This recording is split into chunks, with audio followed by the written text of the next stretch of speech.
because I'm working at a listed conglomerate that's including the businesses in transportation, hospitality, and also some investment. They always looking for numbers about cost. Then my department for my education is not a business-related subject. And then for the project finance and budgeting is not my strength.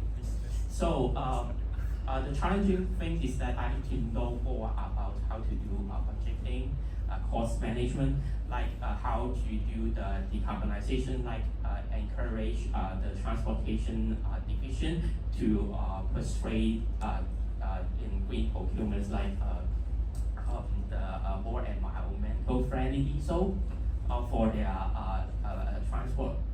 And it is quite difficult to deal with them because there are like technical issues like the technology limitations or like the law in Hong Kong. They cannot import some kind of sustainable fuel, and also the storage, like the fire safety law in Hong Kong is very outdated. So the hydrogen even cannot go in the tunnel. So this kind of barriers is not just a company can do. So we need to optimize case by case and asking some consultants. Yeah, the consultant, some of the consultant is very outstanding. Okay, only some. Yeah, yeah. I use a premium one. Yeah, no advertising. Sorry, no advertising. Yeah, okay. And then they will give us a lot of overseas experiences to give us to have a reference, like the lofting, because in Europe, North Europe, they have many new technologies and decarbonization. So we also very challenging because the temperatures, like the weather in those countries is really different to Hong Kong. And our in Hong Kong, because some of the IT system is also quite outdated. Yeah, and our information system for the corporate is not very same. The synergies between us, because my company is also like a multinational company, that the system in Singapore is really fast, but sometimes in Hong Kong we cannot access some of the information. I don't know why. So I think the challenging is that the infrastructure, and also the regulations, how to update it frequently. Yeah, that kind of barriers from not just saying in my company or stakeholders, is also government and also the authority. Yeah. Okay. That is okay, that's a lot of challenges. Okay, last but not least, Edmund, what is the fun part of your job? Thank you. Easier question for me, thank you. The fun part, I'll say, frankly, working at a green group is much more fun than working in the public body right now. Because, so I will say more about the fun part there. You see trust, you see people that will discuss with you. And I can't stress enough how important is civil society, that we think about how to deal with waste problems. What you might not see in the big picture on TV or in the government's announcement is that when we were discussing about how to treat food waste, which is a third of our municipal solid waste now, which means a third of the waste charging we have to pay. It's like basically a tax we have to pay for food waste. And back then, when we were discussing how to deal with it, so let's imagine, is it using bacteria as the most efficient way, that is our largest infrastructure factories? Or if we use insects, that is black soldier flies, that we have some plants in the northern metropolis area or in an eco park. Or if we use fishes that can eat the food faster. I think it is something that the civil society will talk about and you might not think about. I'm not saying using fish means the fish quality. I don't know, I'm not a fisherman, but if the fisherman knows how to do that, it might be another way to do it. And it happens before our grand master plan comes out. But what interests me the most is it's not learned in school, and there are still people out there who cares and try to use their knowledge that is maybe it's not documented if you talk about it with a fisherman. But a fisherman knows how to feed the fish and what kind of feeds that derive from our food waste is suitable for them. At least they claim that. And some have some university research to try to support that. But of course, it might not finally or ultimately go into the master plan, but at least some ideas that discussion among people is fascinates me the most.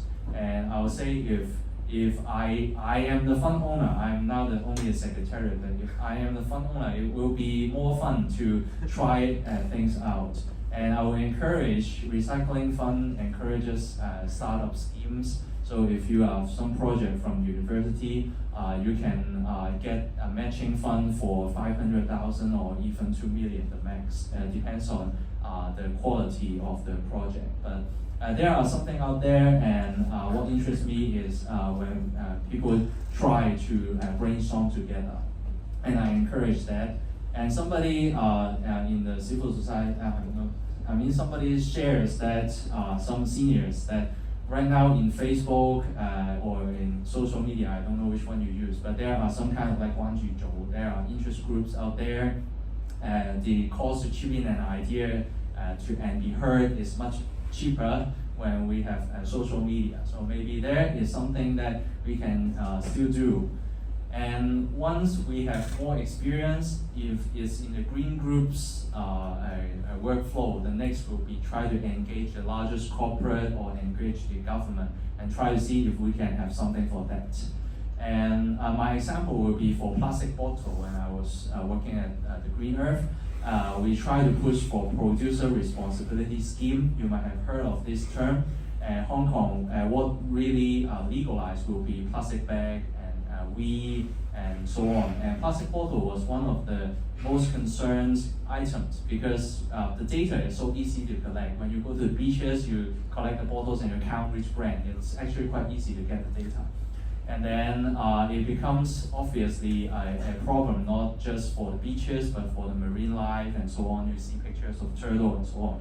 So when we gather the thing and we kind of talk to the government, and ultimately for so long time, and it becomes going to electrical next year. Or originally it said this year, but now next year. And also the same stories for municipal waste charging scheme or plastic, the product responsibility, which has passed already about plastic use, so including April 22nd, the utensils or other disposable plastic. So there are things that you can see through experience from the public, and we can see the society advances. Although it's not as quick as you thought, but at least the process is quite fascinating to me. Okay, thank you, Edmund. So this is end of round 3. For round 4, I have actually selected a few things that I want each one of you to pick and then to say a few words in the context of the industry. So I'll start with Samuel, and you can pick anyone from technical knowledge, professional network, salary, workload, and soft skill, and elaborate a little bit.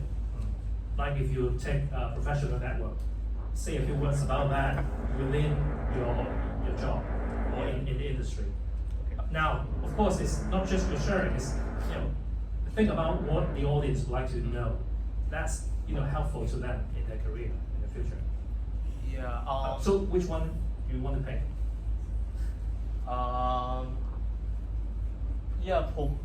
Professional network. Okay.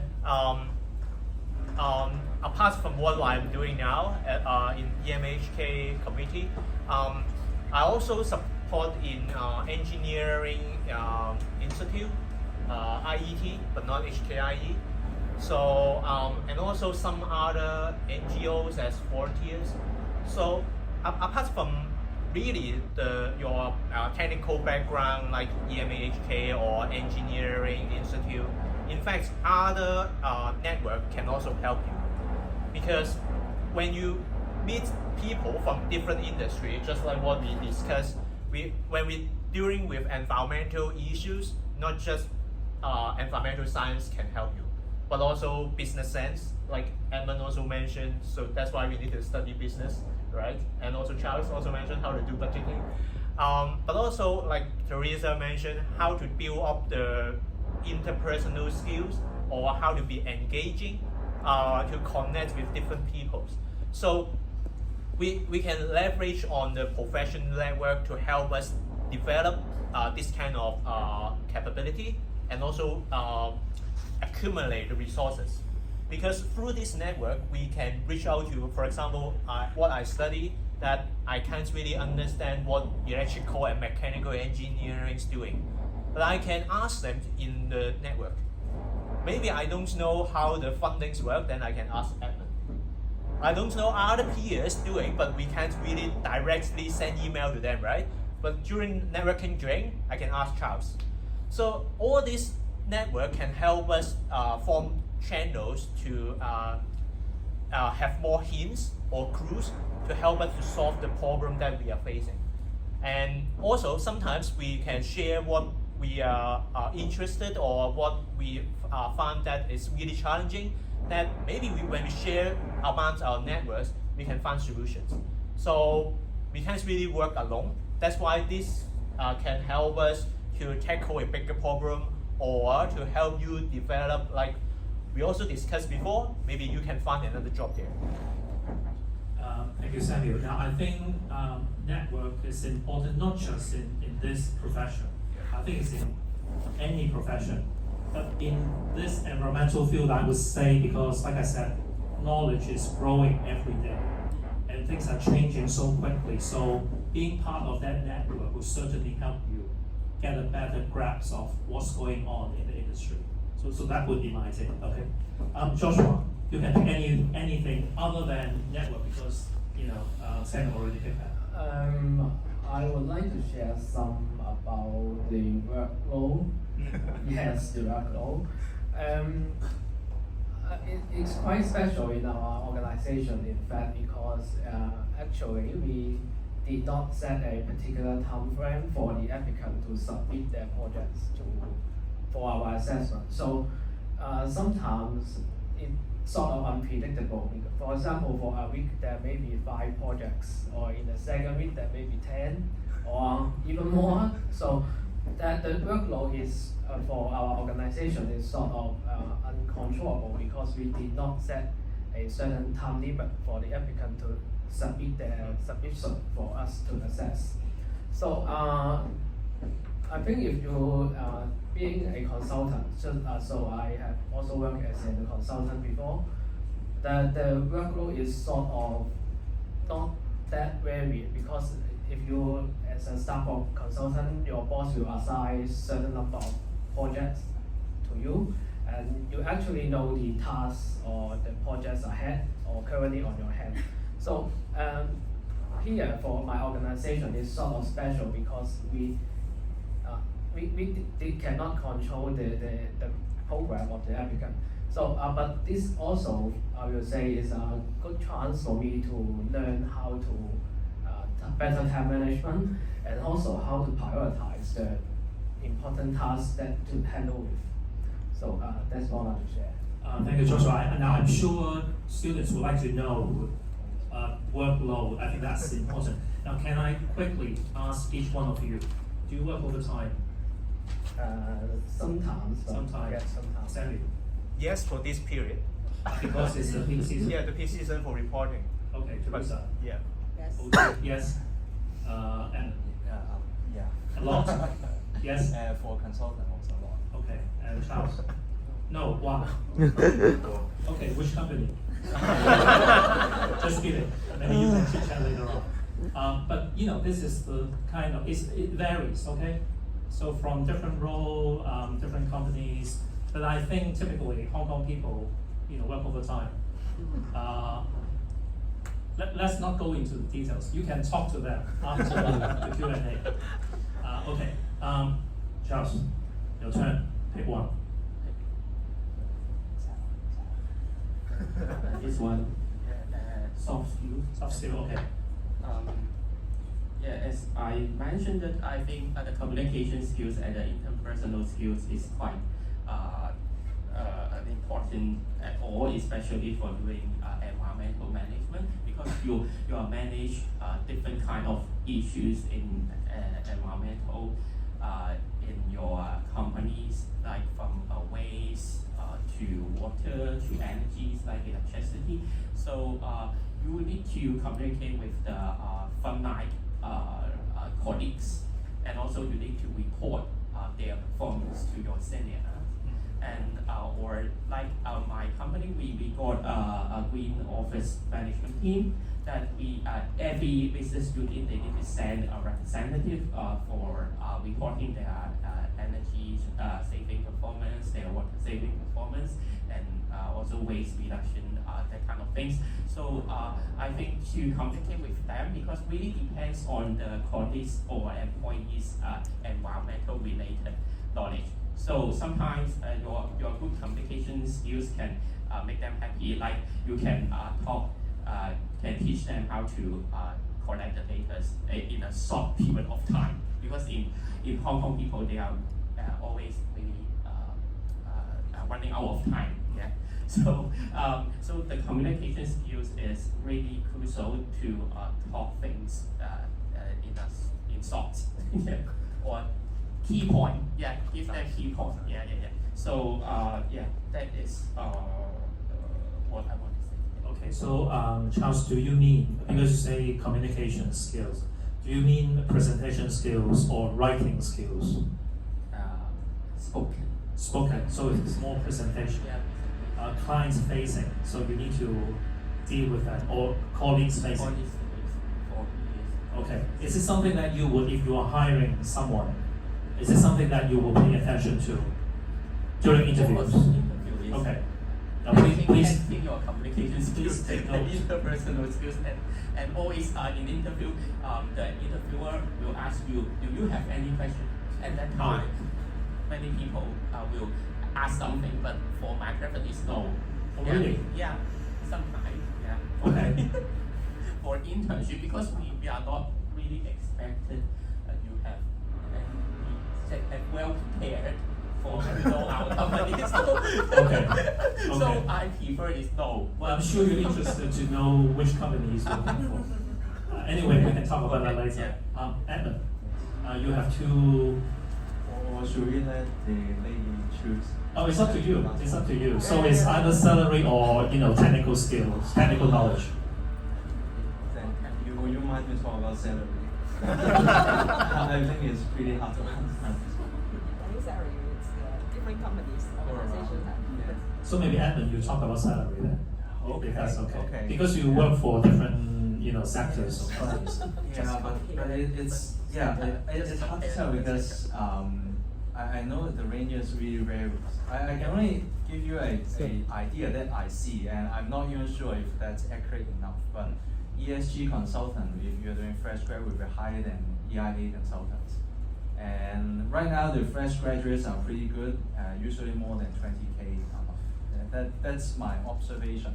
And of course, back then, which means and then I skip around, and for the salary was definitely one of the concern. And I would say for green groups, because the salary will not be very good, and you have to be mindful that either you choose to shape your lifestyle, that balance between your income and your satisfaction of life, or there were some colleagues that do be a slasher. So basically, they would still work full time for the green group, but the green group allows them to slash for something that is not contradictory to their green group jobs and try to supplement a little bit. And usually that job will be like a hobby, or that is bring some rest and satisfaction. So I really can't give you an exact number. Not even for my current job. I don't even know if it's a reasonable pay comparing with other managers on my team, because it was really, we don't have a pay scale in productivity council anymore. You can know that. And so I don't really know, but at least I am satisfied with my earnings now, and I find my job somehow still meaningful. And also my other outside jobs, which are voluntary, like at my church or at Hong Kong IQEP, are still quite meaningful for myself and satisfied. So I think, yeah, that's all I can say. Well, I think that's good enough. One follow-up question, Adam. If I had, or someone from the audience, if they have a master's degree, will it help in terms of the entry salary? That's a very good or very deep question to me, because first of all, I joined as a consultant as a fresh grad, and I studied at EMVM immediately, and when I graduated, my salary increment was the same as the 2-year experience at ERA. So actually, I don't see really an increment there, but I will stress that, as I said in the beginning, your dissertation or your capstone project or some subjects that you get really good marks on, it could help you to get a better pay at a better company. So it's not exactly immediately your company will hire you because your master and give you a better salary, or give you a promotion because of your master degree, but it could help you to jump to somewhere. As I said, EMAHK brings you the next job, right? Probably. Thank you, Emmett. Teresa, last but not least, technical knowledge, how important that is?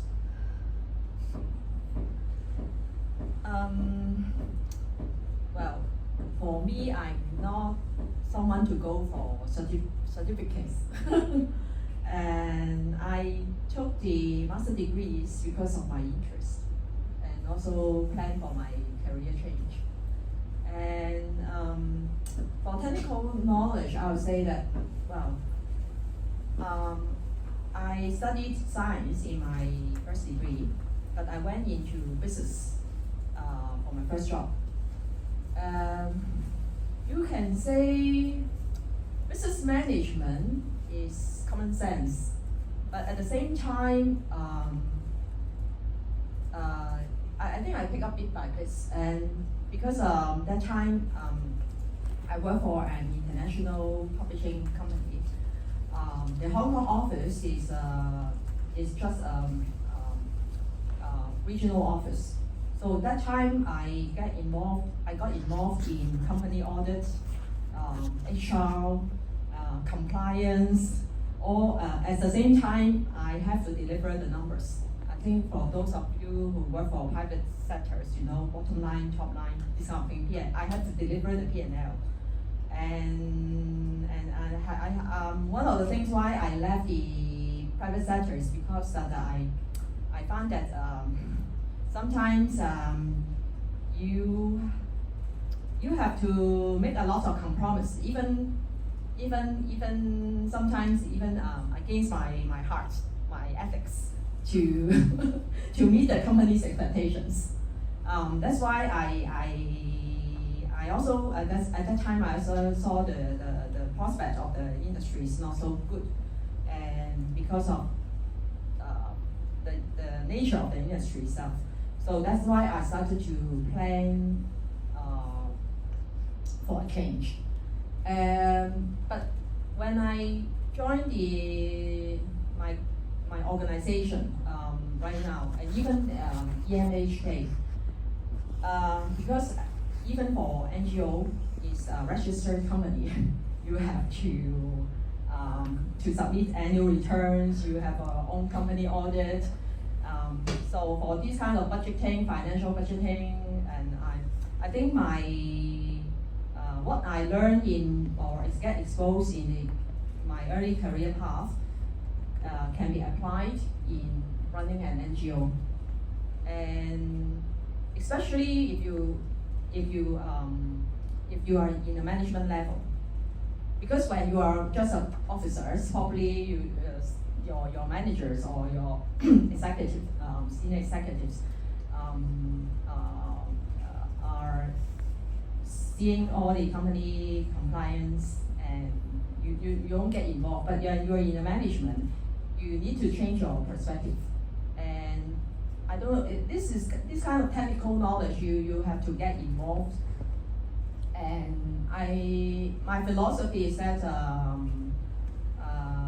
don't be afraid to get workload as long as as long as you can manage your own health physically and mentally.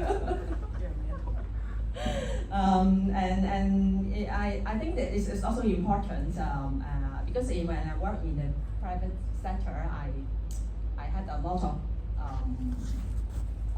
overtime, but at the same time, I think you have to you start to think about whether this kind of overtime is worth for your sacrifice. And for the technical knowledge, I think as the world is changing very fast, when I took the MSc and I had the opportunity to take a bird course with Billy, and sometimes also I'm not very good in the identification of species, but at least when I start to do something new, then I know something about bird conservation, and I also know a lot of people through the exposure, and I understand what their concern are. Because for my job, I have to work with conservation people. At the same time, I have to make conservation plan with them. So you have to understand their language. So this is not. I'm not very technical, but at the same time, you need to understand the technical minds. I think that's what I share with. Yeah, thank you, Teresa. I think again you brought up a very good point. Is usually a combination of technical skills and knowledge together with communication skills, because you are engaging a lot of people in your job, and that's why there's no one knowledge that will carry you throughout your career. Actually, you have to learn a lot along the way to equip yourselves and get yourselves ready to new jobs or expanded job scope. And I think that's a very important mindset for any environmental management professionals, because you're learning almost every day, and you have to make the best use of the knowledge and also the skills that you acquire to do your job better. Now, finally, and we are running out of time, and I must apologize, but if you can, now I don't think we need to answer the first question, because I'm sure the green job prospect is really good in Hong Kong. So please focus on the second part, which is, can each one of you give one piece of advice to our audience? Keep it short. I will start with Joshua. Okay. Just a small tip is I advise you to get more familiar with the policy of the society, because actually our community will go to the direction to the policy formed by the government. So I take a sample. For example, the green building industry is, if you look at the Hong Kong Climate Action Plan 2050, it's actually one of the focus area that we need to do energy savings in buildings. So I think I advise you may look at those plans published by the government, so that you may get to shape more about how to become a environmental professional. Yeah, that's Thank you, Joshua. So look out for the policy, government policies, okay? Charles.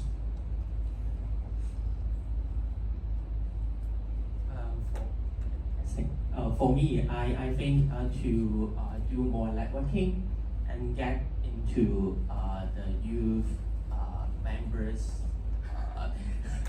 member group, because I am admin is served Hong Kong IQEP young members committees that we welcome all our student members to join our seminars, technical visit, and also our certifications.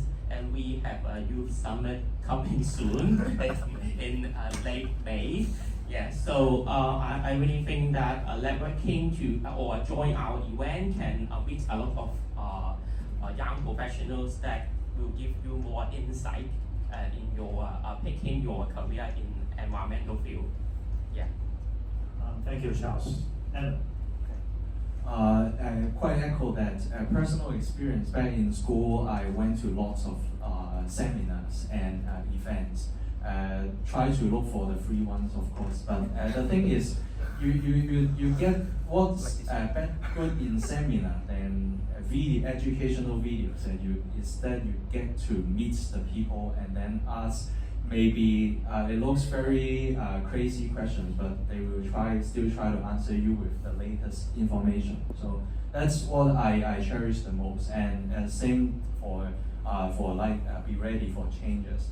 And my point is at some time always be mindful to rest and rethink about what's really important. Because if we see ourselves as environmentalists, we shall be pioneers of something at your specialty.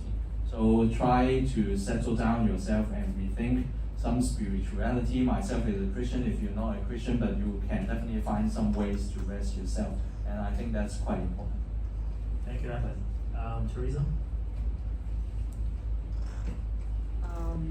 I would suggest that for young people, like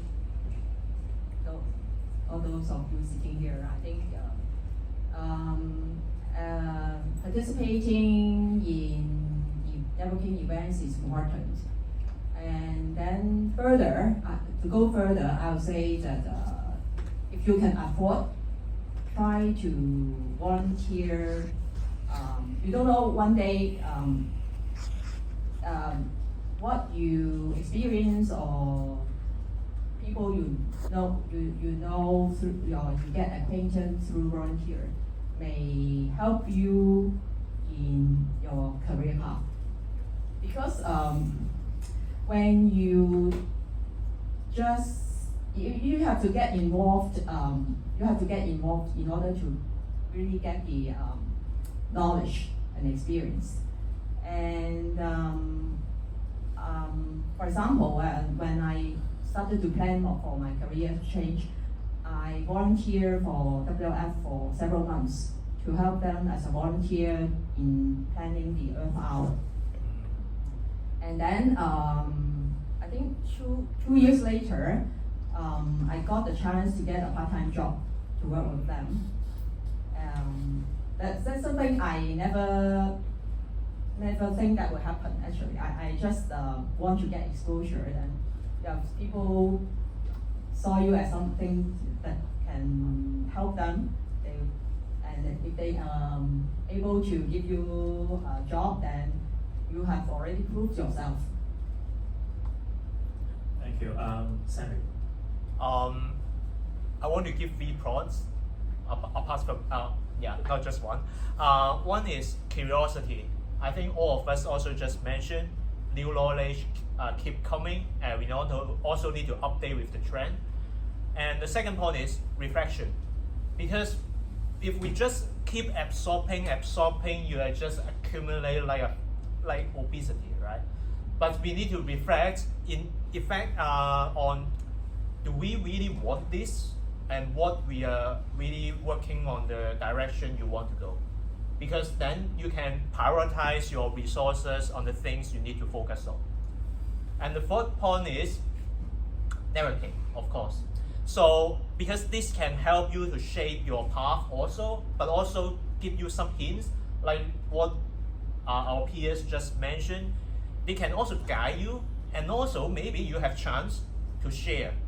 The networking can not just provide you, but also give you chance to share, to consolidate what you learn and what you have, just like what we are doing now.